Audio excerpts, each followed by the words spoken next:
Yay.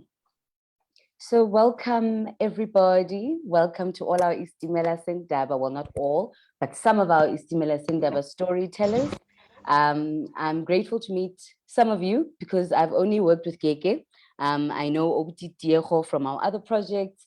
Everyone else is very, very new. So just to start off today's discussion, just to bring you up to speed with our storytelling project and how we started. So the beginning of last year, Play Africa and Assitej got together to do live storytelling for about 40 kids at a time at the Play Africa Children's Museum. And that was about in March. And I think we only got to tell about 3 or 4 stories, live in the museum with actual children. And then lockdown hit, and we had this global pandemic, and we had to find ways to see how we will take our stories to our audiences. So one of our storytellers, Gcebile, thought that we should do it on Facebook Live, because Facebook Live sort of has that live element. You're not just clicking a link, but that the story is actually happening in real time at this time, 2:30 every Tuesday. We would be telling stories, and we did that from April last year up until January of this year. And then towards the end of that project, we got recorded stories, or we decided to record them professionally, like we did with you guys, just to get a better quality, because as we realized that as we were going along with more and more people on the web and with more and more people using Connection, our video quality was actually starting to become very, very poor. So, but we still wanted it on the Facebook Live, and we still wanted an audience. We also had a bit of storytelling. That's when we started iStimela Sendaba for the National Arts Festival. And we told stories there via Zoom, getting audiences in via Zoom. So that also still gave us a bit of the live aspect. People are watching us live telling stories, and they can, put their comments in the comments section. We respond to comments, or we respond to questions. So that was really, really fun for us. And then we decided to add on to our story train, to get more and more coaches and more storytellers and travel more parts of our own country. With iStimela Sendaba at NAF, we got some storytellers from Mozambique, Nigeria, Zimbabwe, to come through and tell stories from their cultures, from their countries. And that's how we started Story Train. This year, we got all of you wonderful storytellers and others to come and join us on the Story Train and travel as many parts of our country as we could. Hello. We were able to travel 8 out of the 9 provinces. Hi. Where we could not get in. Good. Sorry to keep you waiting. Sorry, let me just try to mute Yusra. So yes, today we will be discussing your process as storytellers. Last week we had a webinar on our discussion with Baeletsi and Sizwe and Tembile and Tando, who were your mentor trainers for the 5-week process. And today I would like to find out from all of you how the process has been, because I know that working digitally is a very, very new experience for many of us, especially if we're used to performing and used to being on stage and using other devices. And as we grow our storytelling network, and as we grow or try to add to or bring up again our storytelling culture, it would be really, really great to be hearing from all of you about, your different experiences, where you are from, and what you've learned, your highlights, the challenges. I'm sure there were many, and I'm sure we can relate to many of them. And just to discuss the importance of storytelling. So I will ask Abuti Luvuyo to go first, to tell us about himself a little bit, about his process and what he has learned from working with iStimela Sendaba. You can unmute yourself, Luvuyo. Good afternoon. My name is Luvuyo Yanta, representing the Eastern Cape, Grahamstown. I'm a member of the Eastern Cape Drama Company. I work part-time at the drama department. And I was introduced to iStemela Sendaba by Ulalo Mokuku. And it was very recent. Yeah, what drew me into the iStemela Sendaba and that conversation and the process was, was the fact that we're going to tell stories to children. I enjoy telling stories to children, and I enjoy the aspect of teaching them something, inspiring them, and learning something in the process. And in this case for me, it opened up a platform for the kids to really engage with us in a different way. The process for me was a little bit isolated because I have not yet, let's say, organized myself a group of audiences who can, via, let's say, WhatsApp or this platform, engage with me. So my process was mainly recorded. So I didn't really get the opportunity to work with them maybe live. And so that for me was a bit of a challenge. And also another challenge is that as a theater person, and I'm usually very big. And so the advice given by Tando was, keep it big, but vocally. So I had to understand that aspect. I mean, I enjoyed it. I enjoyed the process. I enjoyed the challenges because, I mean, it's part of taking the process forward, because it's like mobile theater. Spaces that I cannot reach if I'm in Grahamstown, that are in Polokwane, if it's recorded, the kids there who don't speak Xhosa would like to learn a little bit about Xhosa again. They get an opportunity to hear someone from the Eastern Cape, bringing something that's in Xhosa or in English. So mine were bilingual. I did one in Xhosa and I did one in English. I enjoyed doing the one in Xhosa because I speak Xhosa, and also the percentage of kids around my neighborhood and the kids that I know speak Xhosa. So it was an easy way for me to communicate with them, even though I didn't get that part of me engaging with them, But that for me was the most difficult part when it comes to learning to perform and to negotiate being online. And I also did another one in English because I've got a child, she speaks a bit of English. So I was like, you know what? It's an opportunity for her to speak another language. It's also an opportunity for me to open up a platform for kids to communicate in Xhosa and in English, because my stories were, both of my stories had a level of message in them, read books, plant something, what is that platform for kids? So hence I was drawn into iStemela Sendaba, which I really enjoyed. And as I said before, that I'm still very brand new when it comes to this way of telling stories. So I might have missed other things that I should have said now, or I might have, maybe I'm over explaining things. So yeah, that's me. And what would you say was your key learning from working on the digital platform? Like what has been your best highlight, or your sort of like aha or spark, or something that you sort of learned in this process that you maybe would not have learned working live or working in a physical space? I mean, it might come across as something that's very obvious and simple and easy to do, is to basically, I had to remember to think that the audience is important, that I'm not, because I mean, I wanted to show off. Run around, jump, sing, and do all the things that I usually do when I'm performing live. But here, I needed to remember to keep things small and think about and think mostly about my audience really engaging with me, understanding what I'm doing, as opposed to me showing them what I can do. I had to think in that way. I mean, I know that's like small, but I had to remember to think simple. Less busy, more simple, so that the people can really get what the gist of what we're trying to do in iStemela Sendaba.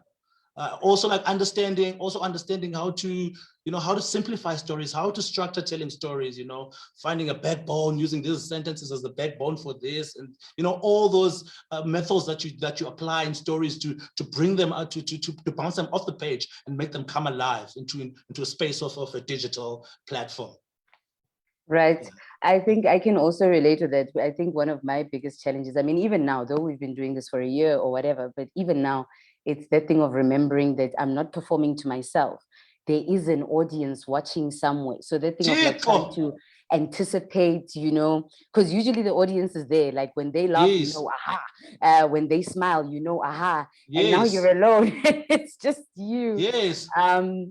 Yeah, I think that was also one of the big challenges for me, or one of the big learning things for me. Abuti Msakha, what about you? Sono sam du khwehlela fela. Dumelang. Jwale ka Tsholo ausi lebitso la ka ke Msakha. Ngumsakha wala eMpumalanga la kuvela khona langa. And the surname is Mona. Nagana natela bathi mashashane lwashanyoka wayibeka endlini nasabanye abatantu laba idophu washaya imbuto yabo phela emhlangeni bakakha bathi madodana balabanye bathi ukuthi. So as I start to introduce myself, this has been part of my highlight.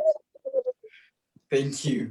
It's been part of my highlight with the storytelling project, especially when it comes to the politics of language, and then having language tied to our identities, identity in expression, or identity under construction, or identity under oppression. So it's been interesting to see, to do a stock taking and realize how much of us we might have lost in the process of not telling our own stories, especially in our own languages, or rather the languages of the world where we come from. So the struggle for me was how to tell a story and still be true to the world where the stories originate and to the people that the stories are about. And I thought, it's easy to just do this thing in English, and then I realized, as in, I'm falling into that colonial trap, that if you struggle to reconcile with who you are a bit, Europe is always there to save you.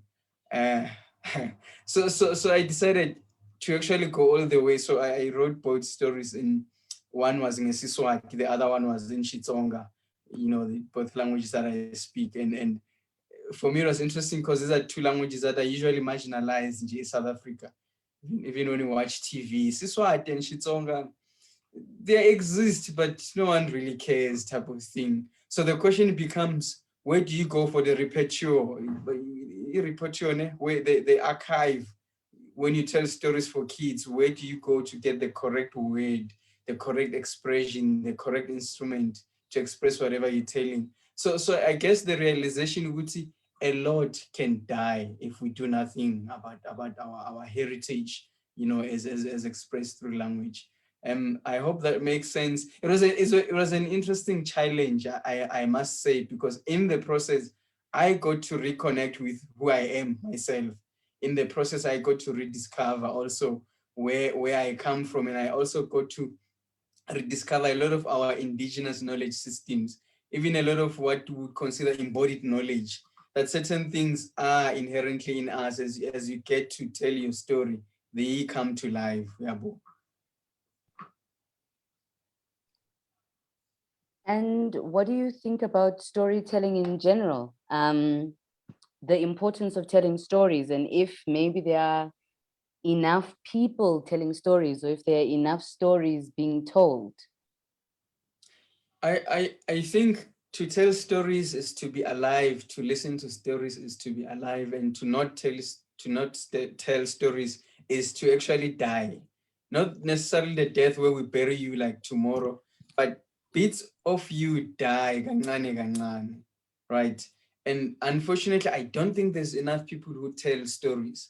So you could think of that as that's how much people are dying in the process. So where we do tell stories, they don't necessarily resuscitate us fully because we take the shortcuts. As I said, it's easy to tell a story in English. You know, all of the resources are provided for in English, beginning, middle, and end, character, main character, plot. But tell me about that in your mother tongue, then we have a crisis. Yeah, so you could say mhlambe in English or in a more standardized language, enough people are telling stories. I think they're not, but how many people are telling stories in indigenous languages? And that's how much of indigenous languages are actually dying, meaning that's how much children are not able to perceive the world in their mother tongue, right? As you know, but can you actually express who you are Can you actually build a worldview ngesiXhosa or iXitsonga? Can you politicize the world iXitsonga, or when it gets sophisticated, do we then run into English? So I think not enough stories are being told in these languages. Where they are being told, you'd find that they get borrowed from an existing English story. It's not bad necessarily, but when you borrow from an existing English story and you try and adapt into the indigenous languages, the question is, are you going to actually do justice, to both sides of where the story is now interacting with? And often you might find that no, you won't, right? But then there's also the question of representation. It matters. When I tell my story, Xitsonga, the question is the character who in my story is Muhluri. When a Tsonga child is listening or watching that story, can they identify? Can they identify with the struggle? Can they identify with the song in the story? Can they identify with the village or the suburb or the people in the story? Does it reflect who they are? Or does my story cause them to assimilate?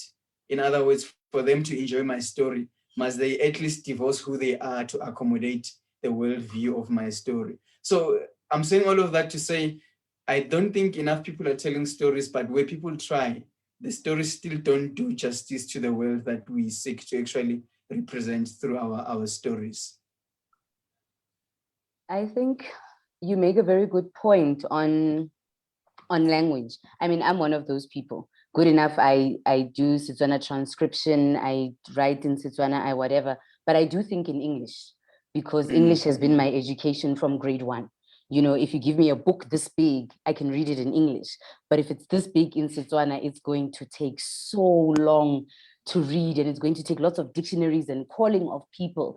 And I think maybe that's been what's special for me about this project, that a lot of the languages that I don't necessarily get to hear, I got to hear for the first time, and sort of in their depth, not like Sfanagalo that we just like talk easy, but that some of the storytellers went deep into the languages, to the point where some of the languages you couldn't understand because you're like, I am hearing this language perfectly for the very first time.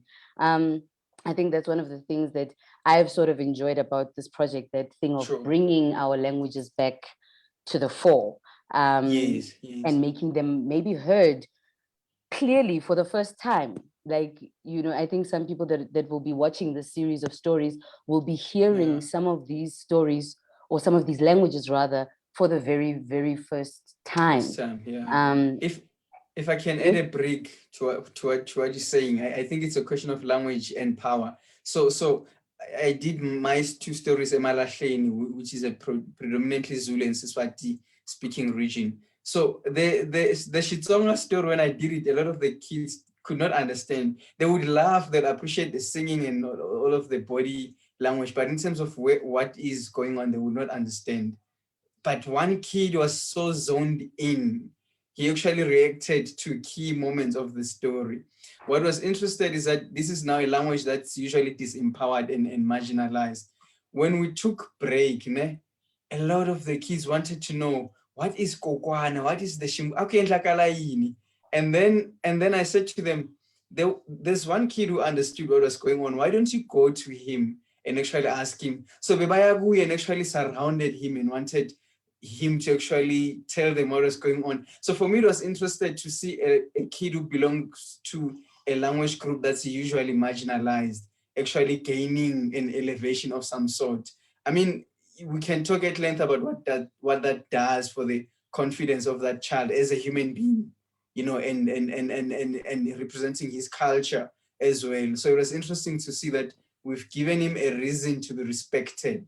And of course, it will go beyond the story of that day, because it means he's got more cultural capital than all of the kids, because he still speaks their daily language, but he's got more than what they speak, Lapana Emalahleni. So in terms of the power dynamics, is now actually elevated, as opposed to Umutsonga.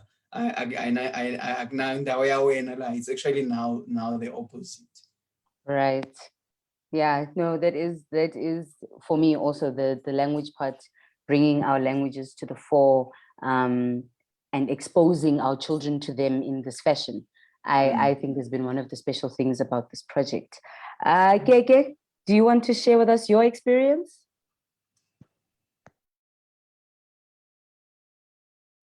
Hi, everybody. It's Kekeletso. I'm from the Free State. Ke ngwana Mauke, Kronstad, na ke Mosotho Motswana. My experience on iStemela Sendaba, wow. It was very hard for me, I must say, because pretty much like Luvuyo said, I'm a theater person. I'm theater trained performer. So the platform for me was very challenging because I'm a body person. Ke feel monate when there are bodies in the room. So even the training sessions were a bit tricky for me because then I felt very much bottled. I felt very much limited because I'm very expressive myself. But it was quite a learning process, and I'm glad it happened because now, you know, this is how I think the world is going, where the world is going. This is how we're gonna live. So it was interesting for me to learn, having to share and be able to communicate with people not in the room. Having to think for the people on the other side, challenging. Yeah, but very eye-opening, I must say. You know, it really has opened me up as a performer to say there's so much that can be said without really going big. There's so much that you can communicate nicely, boxed, you know. So it was really, for a person who's big, it was really, it was honing, it was bringing me, you know, to a space where I'm able to can say so much with the voice being low, with the space given. As challenging as it was, I enjoyed it, I must say. It was really enjoyable and eye-opening. And our technological Languages. challenges? My goodness, don't even start with me. You know how I had challenges with that. Just tell us a little bit more about that. Like what made it challenging for you and I to sort of be in the training room together? Like what were your biggest challenges or frustrations there? Well, one that I would say what was the biggest was time for me. Time, because you know, as artists we have 5 projects going on at the same time because I need this 5,000 there, this 6,000 there, this 9,000 there, this 10,000 there. So time for me was a challenge for Tsholo to really get me into the room to say, hey, you know, let's do this. It was quite a challenge because of the projects that we grab here and there. And also, like I'm saying, it's I like bodies. I love being in spaces with bodies. So you being, for me, was not making sense at first, but you managed to get me to sit down and present a story in the bedroom. So yeah. You were going to say something about languages before I cut you off. Sorry. For me, I wanted to highlight the issue of identity when it comes to languages, because with how our world is that's one thing I feel like we are left with. I don't know if I'm right to say the land is already gone, so the language is the only thing we have left. So this reminds me of an incident I had with one of the teachers at school. My kids are in a private school. So my daughter is 10 in grade 5, 11 in grade 5, and she was getting used to the idea of being called Boki, and her name is Boka. I had to go to the school and say, please erase Boki in her file and her table and her, you know, because her name is Boka. She needs to know she is Boka. You know, it's I feel very much passionate about languages because it's the only thing we have left. And I always tell my kids, Haba kena mona na re bua Sesotho, ha se ko start primary mona ke ha mane re bua Sesotho. So it's one thing that we have that really tells who we are.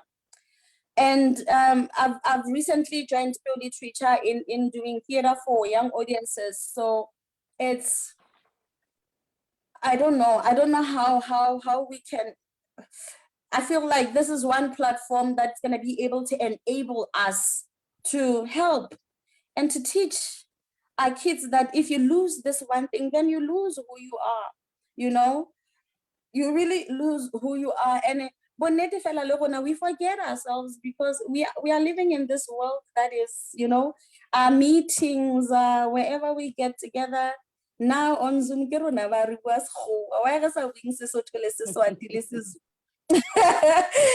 You understand? So now for me, it was a reminder of how beautiful my language is. You know, there are times when I would forget, or limati, and then I would want to say a door, but you know, but being on this project, doing my practice with my babies, now all they wanna read now is Mulimia Bizwangahano, you know. And it has, you know, it has given me, it's I'm like, okay, I've got them 2-3 Sotho books, and I had to check actually that I have 10 English books and they only have 3-4 Sotho books, which is not right. And who's doing that? It's mommy. So it has reminded me really that this is one precious thing we cannot afford to lose. And I thank iStemela Sendaba for allowing us to really be a reminder, not only to ourselves, but you know, to everybody watching, to say, guys, let's push, let's make sure we preserve the beauty of what makes us. Yeah.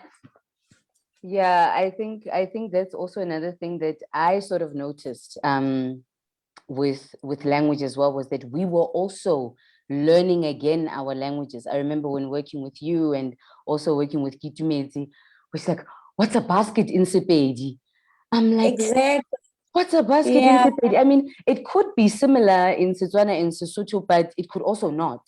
It could also be a completely different word. So I just remember the amount of running around I had to do to find proper Sesotho words, proper Setswana words, proper Sepedi words, because we say the wrong thing and that just takes, you know, the value of our story down.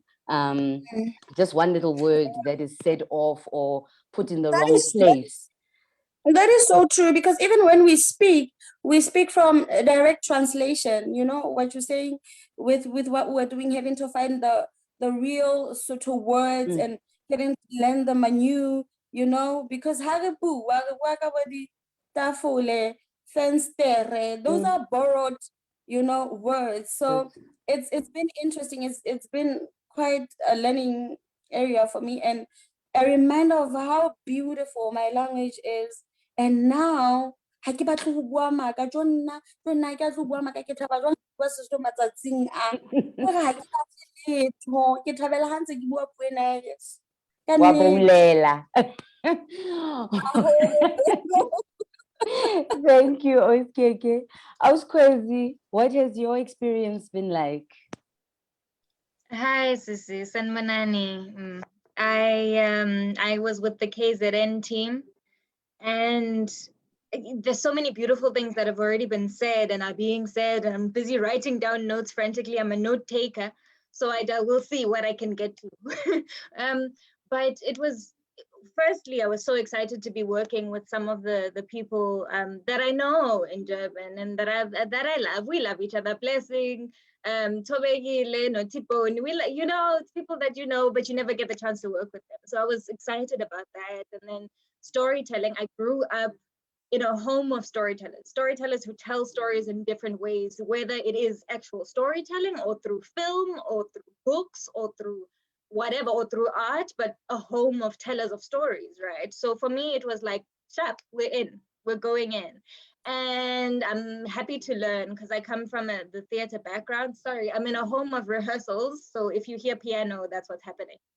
And so from theater, I was like, okay, now I definitely want to hone into storytelling as opposed to story theater, because that's a thing, but I didn't want to be doing the props and the this and the that. I really wanted to play with my body, with my voice, with rhythm. as a poet, you speak in rhythms anyway. So I wanted to find a way to go, okay, so what's my voice as a storyteller? How do I find my rhythms as a storyteller? Instead of hearing the people I've grown up with who have told stories throughout my life, and being inspired by them and being borrowing from them, but also going, okay, but this is how I do things. This is how we do things, right? So that for me was fun. That was really fun to kind of hear my own voice for a change. Because usually I hear other people's voices, I'm like, I love it. But to hear my voice, I was like, okay, we're going, we're growing, right? We're learning. And then came the language thing. And then as a person who's grown up in different cultures, the opposing cultures, as we would assume, European and South African, suddenly I'm going, yeah, I have not grown up with any lack of language at all. But that also means that I constantly speak in switching language. And that's my way of speaking. And that's my way of understanding the world. I'm constantly thinking in different languages and dreaming in different languages. So now honing in on one and going, yeah, my identity is Zulu. I'm going, yeah, but there's also this one and this one and this one, right? So it was very interesting for me to go, I can hold a conversation easy. You know, no problem, we can do that. English, German, sharp, I'll switch. But now being trained as a performer, that physical memory, that way of improving in English, all my training is in English, all of my performativity is in English. And now you suddenly go, no, stick to this thing that is not your training. And so when you are in the moment, you default back to your training. And it took a lot for me to go, okay, I realized it needs to be a challenge for myself further, because I'm not done. This challenge, there's something, there were gaps. I ended up doing mixed both the stories. I mixed Zulu and English with both the stories, but I was also fascinated by how much I could remind myself to go back home, right, with my speaking, to go back home. And also because sometimes there are things that cannot be said in English, that cannot be said in German or Zulu, that need to be said in those spaces that you say them in. So me suddenly sitting in those spaces, especially with an audience of Zulu speaking little children who are here wanting to hear what you have to say to them, you go, step up, quiz. You're here for them. In fact, for me, I stopped even thinking, because I think one of the biggest things that we had to grapple with as a group was getting the audience for us. Because we had Zulu speakers, we had English speakers, we had a Sotho speaker, and now which audience do we go to? How do we pick? Who's going where? Do we want to stay in our comfort zones? Maybe let's just do this online, but then what does that do to access? Because it's also important. And then why not do a live performance? We've been missing it. Why are we scared of it again? But at the same time, style, performing for a camera versus performing for people live. Now you're doing both at the same time. How do you navigate that space? So it was very interesting to suddenly see myself on stage and completely default most of the story, even the one that was meant to be just English, Zulu. I came through because I was like, okay, the people at home, they'll figure it out. And so translator along the way, but these are the little people who are looking at me now. They're not just props. They're not just things to be decorating the screen. They are here in the now, and they actually need to hear these stories. Also because the stories that I picked were stories that I enjoyed as a child. And for me, storytelling is like traveling, even when you don't have the money to get on a bus, even when you don't have the money to get in a taxi, on a plane. You can travel here close to your neighboring village in a story, or you can travel all across the world. You know what I mean? And that's the fascinating thing for me about storytelling. And that's what I wanted to gift the children, the travel. I wanted to say, I'm taking you with, we are going. I need to say, so that was quite a fascinating experience for me. And just lastly, I also want to say it was a lesson, because it's such a new platform for us. It was a real lesson to be able to question things and to be able to communicate and be more open about how we're working together. Because I think generally you go, this is just the way it is. let's just accept it. We'll move along. Don't ask questions. Do what you got to do. This time it was kind of like, we're all not sure. So what are you going to do with this thing when we give it to you? And then when you do this, where are you placing it? Okay, what does that mean for us?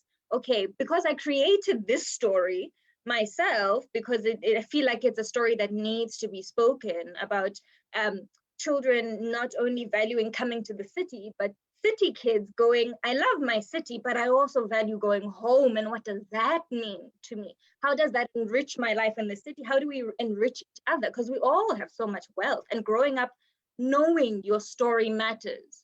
Growing up knowing wherever you come from, that matters. And so that kind of a story, you know, it's a baby to you. So you kind of go, okay, so where's it going? How is it doing? I trust you. Yes, you're an amazing company. But let's ask questions and just be open. So then we're happy, right? So it was, yeah, that was the experience for me. Lots of lessons. Right. I think this was also, you know, something that I sort of noticed going along, and also in talking with the other trainers, you know, about the kinds of stories we are telling. Because like we say, you know, we call it African storytelling, but Africa is not just one thing. And it's not just one homogenous culture, you know, there are so many things happening. And the Africa of now is very different from the Africa of 10,000 years ago and 10,000 years before that. So I think another thing, you know, that I saw in this process was how people were trying to bring new stories, you know, the stories for the now, the stories for the children that are here now, you know. Do all the stories have to have a moral ending? Or are some of the stories open-ended, you know? Do some of the stories not necessarily have endings that we expect?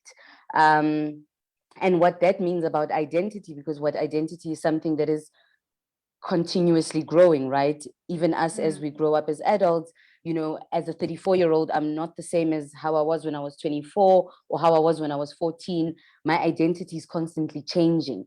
And I think that is also what I noticed here with, you know, our big group, that we've got so many stories to tell in so many different ways, relating to so many different aspects or part of ourselves. Because yes, I'm African and I want to tell my story fully in Setswana, but I'm a Motswana of 2021. I'm not a Motswana of 1600, if they were Batswanas at that time even, you know. And what does it mean to collect all of those selves within yourself and go, now I want to pick out this person. Now I want to pick out, Ukoko, Umkulu, whoever, and I want to pick out the me that carries them and all of that. It's, it's fascinating. I found it very fascinating as well. Abuti Blessing, what was your experience? Hello. Somebody to everybody. My background before I even entered iStemela Sendaba is that of a theatre performer, and I've done quite a bit of children's theatre as well. And then in more recent years, I've switched profession almost, or crossed over into the journalism space. So the value of a story is something that is, it's just a sort of through line through all the expertise I'm applying myself to as a human being, just this ability for the human body to tell a story, but in so doing also open itself up to being a readable archive of the lived experiences, either of the person telling the story or of somebody else, and how we pass on those messages in language. So for me, it was very exciting to become part of that journey for the children who will gain from iStemela Sendaba, but also to add my 2 cents of methodology of how I think in the future it ought to be done, or leaving a footprint in the tapestry of stories that are going to make it into these immortalized platforms. Because I think all of us, melanated or not, grew up on stories, not just entertainers, but that were intended to teach ourselves more about where we come from, more about being people. And those stories are nowhere to be found today. The stories I grew up being taught in person by my grandmother, they're only in my body. Even the ones I grew up seeing on television, being taught by Mom Clementine, Mom Tu, Mom, all of the mamas. And it was always mamas, yeah, but that's a different conversation. Coming through to drop those nuggets of indigenous intelligence that were important for a melanated child to absorb. I wanted to become part of this almost immortalized version where a video on the internet,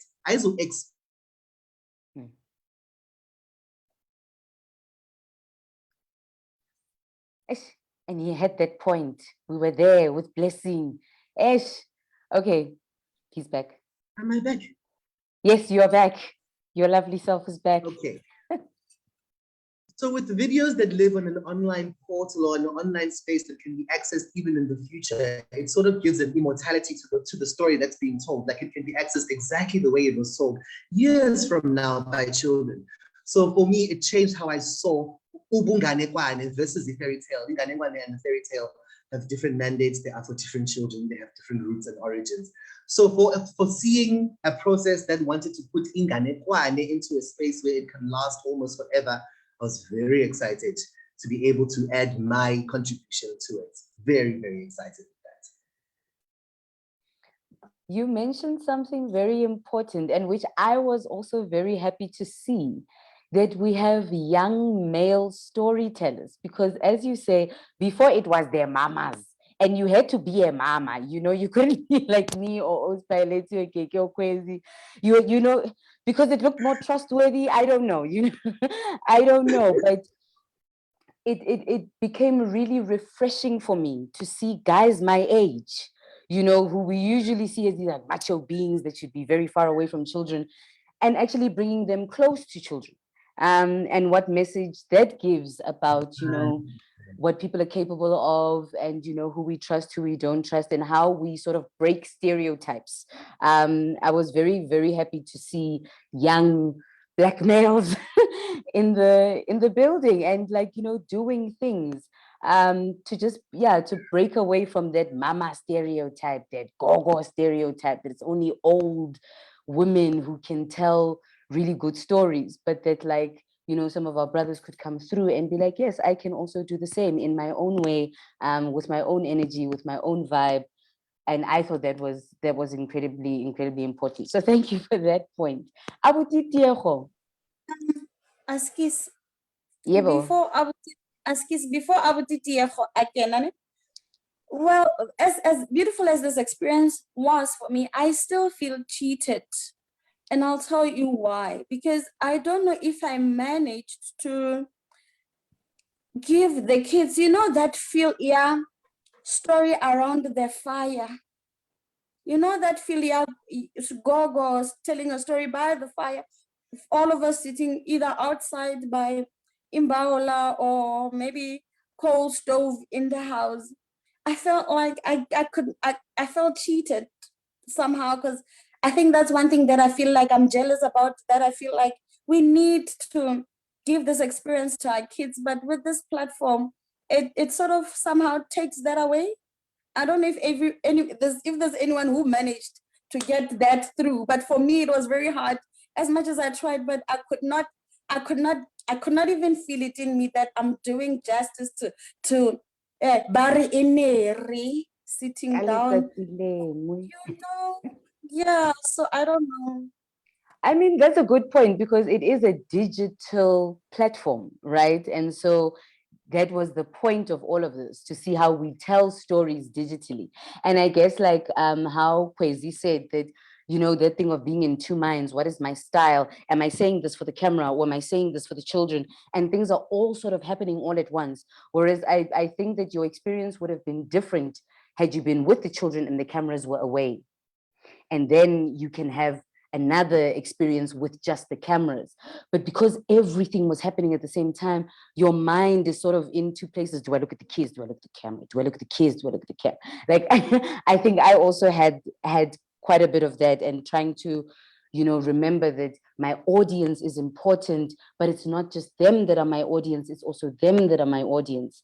So yeah, your feeling is valid. And I think you're not the only one who kind of sort of felt that way. Like, where am I? Where am I? Am I at the camera? Am I with the kids? Am I, you know? But I think it would be a very different experience if the two experiences were separated completely.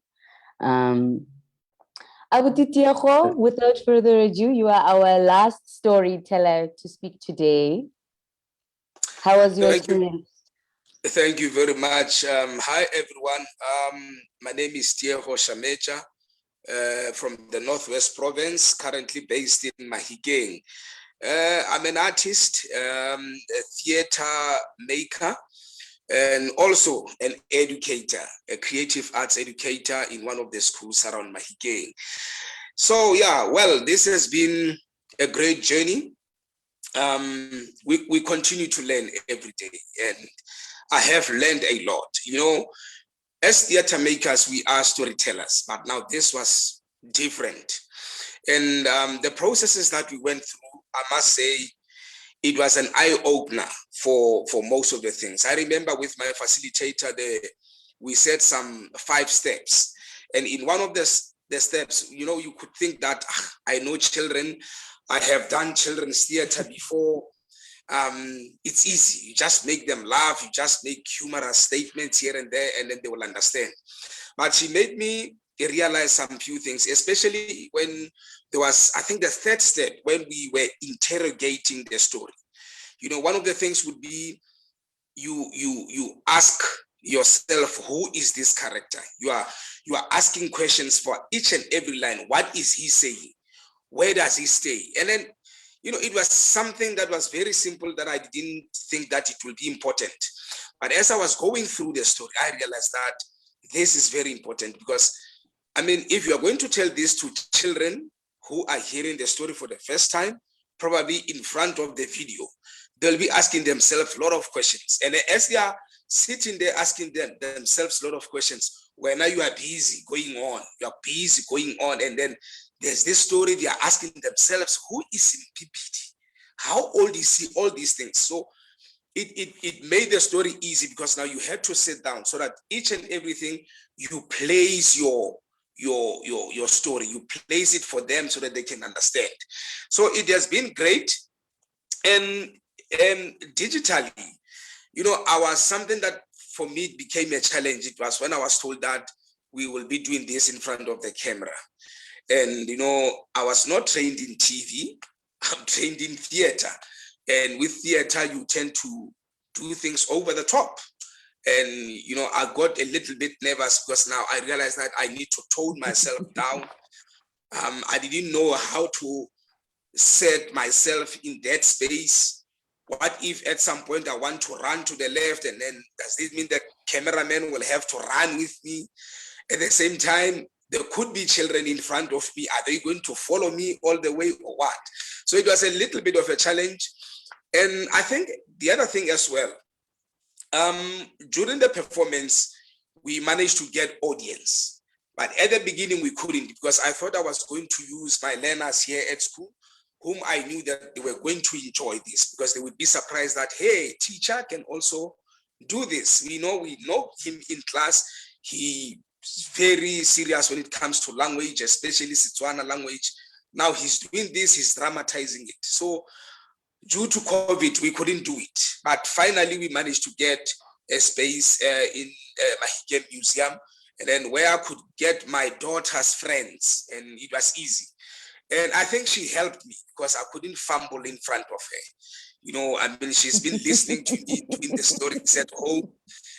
She was my second facilitator, you know. And the other thing with language, as Oskege has been saying, and I think Msakha there, we have lost the languages. My daughter preferred the stories in English. And when I was doing them in Setswana, she was like, yeah, but they are not so interesting when you were rehearsing them in Setswana, because both stories, I found them in English. Then I had to translate one and do it purely in Setswana, and the other one and mixing it. So she would feel that, man, but it would be interesting in so when you do it Setswana, the thing is, now you have to speak it properly, because the one story, it's originally from Botswana. Now, I was thinking that if it's going to be digital, at some point, the people in Botswana, they will be thinking, hey, Botswana babwa Africa borwa ba gaetsho, ba bua Setswana sa rona jang. So I had to be careful at the same time. And with these languages, with this lot of accents around, others, they are from Rustenburg, others from Daum, they speak the deep one, others from Kurumani, they are so deep.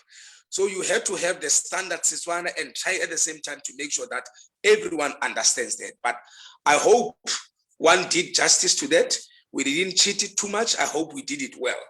So it was a great journey. And you know, I've always been a lover of stories, not doing the storytelling in this manner. You know, my children would be surprised sometimes during the week. I'll be listening to the Takalani stuff on radio and thinking, are you really listening to this? And I say, look, I just like how the storytellers are doing this. I've been following all the other stories, and then I've also been following you, Tsholo, and Gcebile in other stories that you've been doing, because I just, especially with language, because I'm a critic of the language, especially Setswana language. Those who know me, they know that I will always criticize the Motsweding FM, the Setswana radios. If they are not speaking properly, I will make my voice that, hey, that's not how you say things in Setswana, because these languages, you know, people think that it's normal. If it's Sesotho, people mix. They don't know the difference between Sesotho, Setswana, and Sepedi. And we have other people from Pitori who are also confusing Setswana. You don't know what they're speaking there. They tell you, so there's a lot of confusion. So sometimes you're trying to be an ambassador at the same time. So, and I think the opportunity that iStimela Sendaba did was to give us that voice. Even if you did one story in Setswana, people will know the difference between Xhosa, Sizulu, Sesotho, and that. This is Setswana.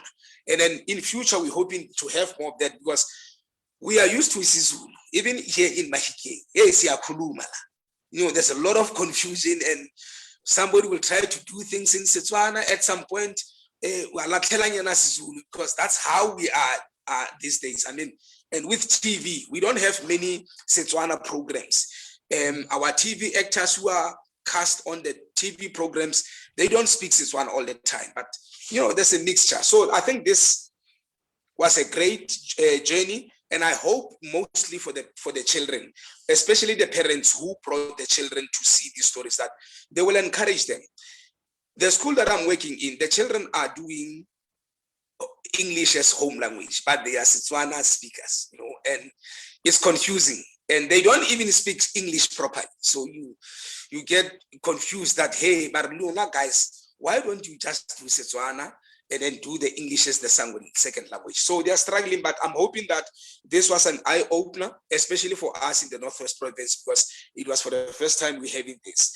And then that question that you were asking earlier on also, we don't have many storytellers. You know, theater practitioners, we're thinking that we must just tell theater stories, but as storytellers, we don't have that. And then this, I think it has given everyone an opportunity to start telling those stories that we used to know as children, growing up in the farms, growing up in the villages. Thank you. Thank you. Thank you, everybody, for your insights. It's actually been very interesting to see how this week's conversation is a little bit different from last week's conversation, because last week it was us Lebo Baeletsi, you know, talking about sort of the mentoring process. And I think we were mostly talking about, you know, the technical stuff, like, you know, how technical it is working digitally and how difficult it is working remotely, you know, trying to have connections with people on the screen. But today's discussion actually went deeper into other topics, you know, things like language, things like identity, which are constantly changing. And even, you know, with our languages today, it was another thing that we were discussing with Gcebile earlier this morning, that, you know, we also think that some of the languages that we are speaking now have been spoken like that for forever.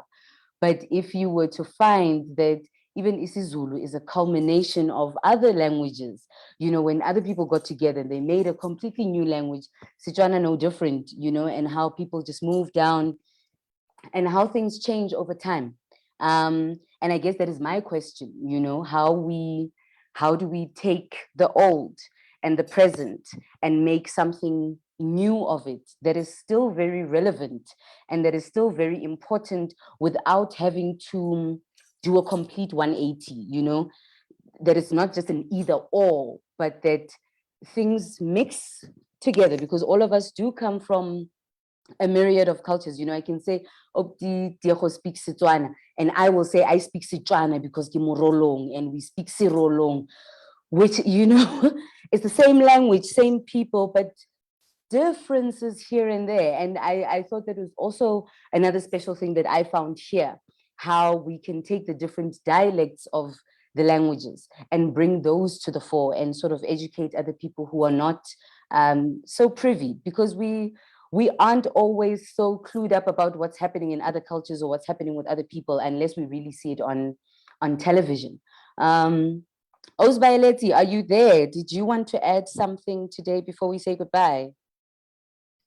I'm just going to change the view so we can see everybody while we move to Bayeleti. Okay. I am here. I think what's been very interesting in this conversation is what you've just said now, the mention of language.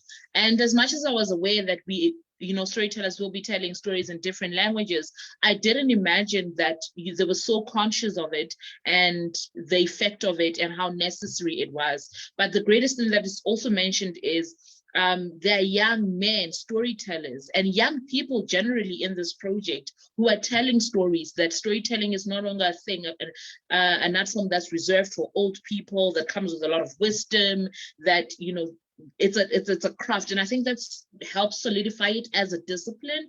Like Tiego was saying, theater makers, yes, are storytellers, but there is a separate discipline that is storytelling that has its own requirements, which we also mentioned last week. We are working with a lot of people who are coming from a theater background, but are they storytellers? Do they know what storytelling is? And I think we have, to a certain extent, achieved that, having heard all these, the storytellers mention their process, their experience. I do think now there is a great respect for storytelling. There is a distinction between what storytelling is and what theater making is. But there is an even greater need for stories to be told in a language. Like I think it was Luvuyo who mentioned that is how languages live. And to know that there is now an archive, there is now a library with all these stories told in these beautiful ways, high quality storytelling in different languages. It gives me great joy to know that iStimela Sendaba has managed to achieve that. So well done to all the storytellers for committing yourself to it, for telling stories in your languages, and for really taking on the project and willing to learn. It was blissful working with the people that we worked with. And may iStimela Sendaba live even more, I think that's what I wish for it to do.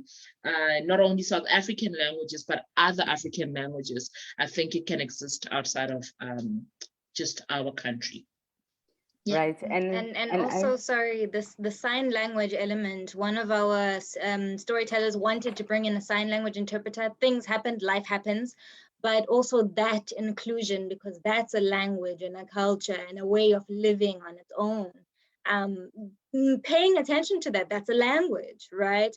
Also, the San languages, we must not forget about the San languages in this country. They are the forgotten. They are on our coins. They are on all kinds of things, but they are forgotten people. They are here. They are storytellers. Oh, Mam Queen Quatrina. They are present. And the storytelling community is growing. I just want to say that they are definitely growing. So thank you. Thank you. Yeah, I also wanted to say that inclusivity was one thing that has also really, really been on my mind. Even things like audio stories for the blind, because it doesn't mean that they cannot come and listen to our stories or have an archive that is for them, not that they are just listening to what is happening on video, but to that the stories we tell on an audio format are really made especially for them, that it's not just coming from the visual audience and then those who cannot see only get the secondary whatever, but that we possibly we could hopefully go into something like that where we have made an archive specifically for people with specific needs, and not that they just get it as a by the way type of thing. So and the sign language thing I thought was very, very, very, very important. Yeah, and for me as a storyteller, this project has been really, really great for me as well, because I get to see again how many different kinds of stories they are, not just if you do this, this will happen, or if you go where your mom told you not to go, you'll get into trouble, but that there's so many varieties of stories that we can tell, that everyone can relate to, or the children can relate to, no matter what culture they're coming from. Remember in Bloemfontein when we had to find a makeshift audience for the for the Storyteller in Bloem because of the Mangaung riots that were happening. So I just got my nieces and nephews and sort of huddled them up into a space. And I could see the ones that did not understand the Afrikaans at all. I mean, the attention is wandering. But some of the kids understood. And it's not because of the language, but because of what the storyteller was doing. So they could follow the actions and they could follow the voice and they could follow the expressions and be like, okay, someone must have stolen something. And now that one is chasing that one. And now, and now, and now. That was also quite interesting for me, you know, about learning and whatnot. But we have gone over time. What I will ask is for everyone to at least leave us with one final comment, one final comment that you want to say about this process. If it can just be one line, even if it's one word or one line, just to hear from everybody. And I will start with Abuti Luvuyo. No comment? Yeah, inspiring. Yeah, the process was inspiring, you know, and Cool. also an opportunity to expand things in the Eastern Cape. Abuti Msakha? So I would like to say, if you are in charge of a child, what we are doing is not a hobby. It's actually really needed work. So please help your kids to respect this kind of craft. Thank you. Oskeke? Much needed. I hope this is not the end. It is a much needed platform. Yeah. So I hope it's not the end. I was crazy. Wherever you are in your little corner, storyteller or not, tell your story so you give others permission to tell their own. Abuti Tiego? Well, from me, thank you very much, iStimela Sendaba. Let's continue this. And to everyone out there, let's tell these stories. Let these children hear these stories, especially those indigenous stories. They will learn something from them. Morally, they are teaching something. Thank you very much. Abuti Blessing? As storytellers, I believe that where we are taking the baton and heading as storytellers and as like the practice where it's going is we are increasingly moving into spaces that will have less and less humans there. It's our job to help that migration from physical connection to digital connection and find out how those places meet, like smoothing out those edges and face those challenges head on, get the victory, share it with everybody so we don't repeat each other's mistakes. And that by the time we come together again in about a year to perhaps repeat a process like this, we've seen some issues ironed out and we can tackle the next challenges of connecting to children everywhere without touching. Osbayeleti, are you still there? One last word from you. Thank you. Please keep telling stories. I hope that, you know, as the storytellers themselves especially understand that this is a standalone discipline and that you continue to celebrate it. And thank you everyone for making the time to come and talk to us about stories. Thank you for all your wonderful stories. And I can't wait for the rest of South Africa to see all of them. And with that, I will say, Yanatsumo Kamatito. Goodbye, everybody. Hey, tada. Bye. Bye.